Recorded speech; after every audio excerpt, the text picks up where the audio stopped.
I've got a must-read for you, folks. The Federalist, you've heard of that? Wow. A certain column put it all in perspective for the folks, including me and including the president. Again, he tweeted this today. 5 more ways Joe Biden magically outperformed election norms. Did you know that Joe Biden was such a gifted politician? You know, after losing in 2008 and what happened in 1987, total disaster. Did you know he was this kind of political genius? All right, there's some circumstantial weirdness to his alleged victory. Let's go through them. Number one, 80 million votes. That's more than any presidential candidate in the history of this country for Joe Biden. Now, on a lot of levels, it doesn't make sense. That is millions more votes than Barack Obama got in 2012. Barack Obama, he was beloved. Hold on. Barack Obama was beloved, and he only got, well, about 15 million less than he did in 2012.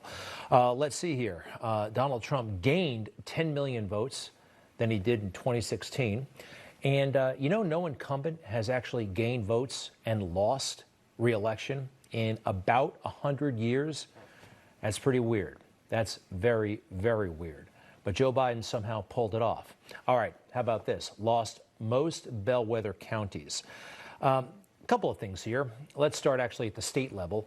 Ohio and Florida went to Donald Trump. We haven't had a president in 60 years lose both of those states. But Joe Biden somehow pulled this victory off without Ohio and Florida. And if you look at these counties, there are certain counties, about 19, 20 of them, that every year, every election cycle, they pick the president, okay? Bellwether counties, we call them, you know? As Suffolk County goes, so goes the country. You know the deal. Well, there are, let's see here, 19 such counties across the country, 18 of them won by President Trump. Isn't that something? 18 out of 19 won by President Trump. That's pretty wild. That's pretty wild. Now let's compare Joe Biden to Hillary Clinton. Hillary Clinton actually did better than Joe in just about every city. Just about every city, Hillary Clinton did better than Joe Biden, except for 4 big ones. You notice anything about them? Let's go through them. Milwaukee, Detroit, Atlanta, Philadelphia.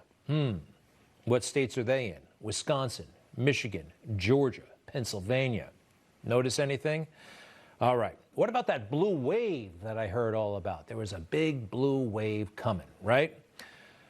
Democratic losses everywhere. Democratic losses everywhere indeed. And let's go through it. Congress lost 8 Democratic seats, and not one Republican incumbent lost his or hers. There were 27 toss-ups, 27 toss-ups. That's according to the Cook Political Report, when they can't predict a winner. Republicans won all 27 of them.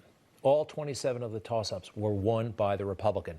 That's very, very interesting, very, very strange. Again, Joe Biden, if this is all true, he's some sort of political magician. Finally, Trump's primary. You know, he had to go through a primary. He actually did. And he did spectacularly well. He got 94% of the vote. Anytime an incumbent gets above about 75%, according to this, re-election is basically guaranteed. He got 18 million votes. The next incumbent who got anything like that was Bill Clinton in the 90s, and he got half the number of votes that Donald Trump did. That's pretty wild stuff. From the story, for Biden to have prevailed, it turns a century's worth of election data on its head. Huh? On its head. Joe Biden, is he really that good a politician? I don't think so. I think what made the difference here, mail-in voting. I mean, let's face it, Jimmy Carter raised doubts about it. We wouldn't have had it if it wasn't for COVID. States everywhere were just jamming this stuff in, jamming it in really, really fast. And we found this. Barack Obama had doubts about mail-in voting. Yeah, all the way back in 2008 when he was running for president, again, after just, 2 or 3 years in the United States Senate. Take a look at this. People mailing in their ballots. Do you trust the security, the honesty of such an election process? Well, I think we'd have to figure out whether this was fraud-proof. I mean, Oregon, for example, has a terrific mail-in system, but they've already scanned everybody's signatures who's registered to vote so that they can check to make sure that, in fact, the right people are voting. Interesting stuff from a very honest back then and forthright candidate, Barack Obama. All right.